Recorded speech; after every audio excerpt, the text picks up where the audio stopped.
Hi friends of the Michigan Heroes Museum, it's Lisa again and welcome back to another one of our Mondays at the museum.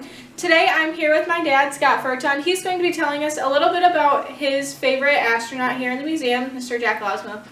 So take it away, Dad. Thanks, Lisa.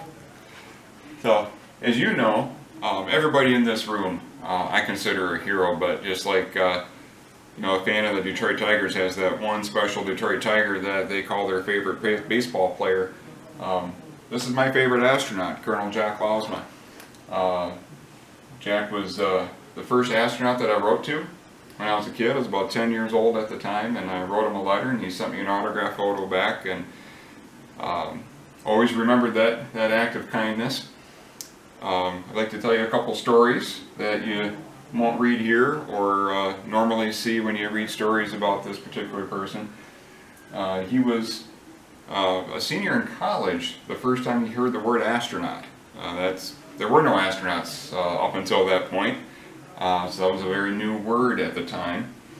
He originally was a business major at the University of Michigan, go Blue, and he thought that required a lot of reading, and kind of lost interest in that much reading, and so he decided to pursue a degree in engineering instead. And when he was looking at all the fields of engineering, he chose aeronautical engineering because of his interest in aviation. And when he was on campus getting his degree, the Marines were on campus one day recruiting, and he thought, well, that looks interesting, so he paid them a visit, and he says, yeah, but you guys don't have airplanes and aviators. And they said, oh, but we do.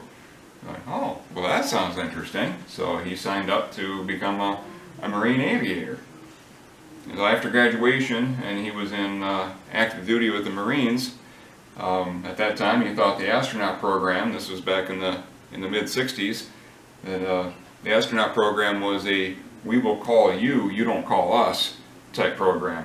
And then one day he was looking at the newspaper on campus and saw that they had an ad that NASA was looking for astronauts.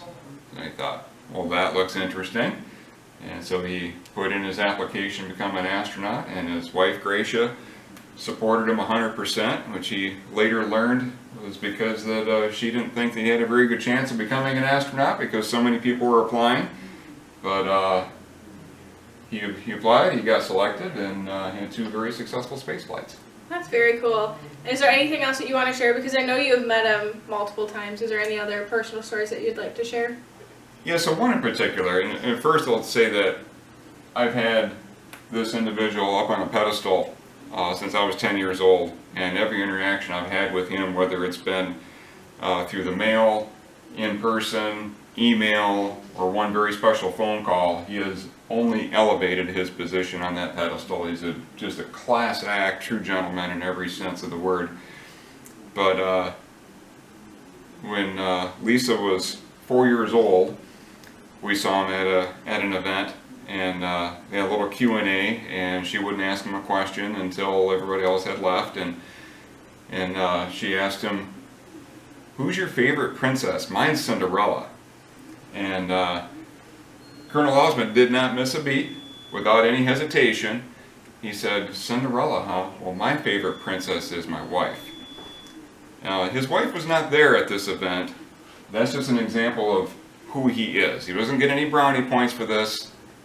That's the gentleman that Jack Lousma is. And he is definitely one of the most, if not the most, family-loving, God-loving, patriotic people that I know. Well, thank you so much for sharing. Make sure that you come check us out here in Frankenmuth and check out Jack's showcase along with all of the other astronauts and heroes that we have here at the museum. And again, thank you so much for watching, and make sure you tune in to next week's video. Have a great rest of your day. Bye!